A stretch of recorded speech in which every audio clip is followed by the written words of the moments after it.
Probably the most common question that I'm asked as a professor at Hillsdale is, what happened to my country? You know, when they poll Americans, they find that a vast majority don't think the world is going to be a better place for their own children. In this course, we're going to look at who the mid-century liberals were and the changes that they introduced into American society. We're also going to look at the radicals, the counterculturalists of the 1960s, and the changes that remain with us today.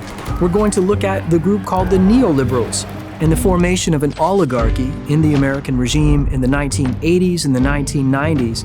And finally, we'll see how those radicals in the 60s made peace with those neoliberal oligarchs in the Great Awakening in Barack Obama's second term, and the threat that it poses to Republican liberties for us today. These movements are promising to strip away all of the rights and the freedoms that give life happiness and meaning and purpose. I don't think people understand the source of most current ideologies, and what this course is going to show us is where they originated and how they took control of our society.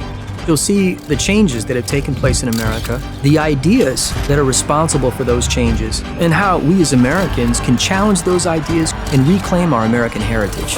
This is our course on the American left. Let's begin.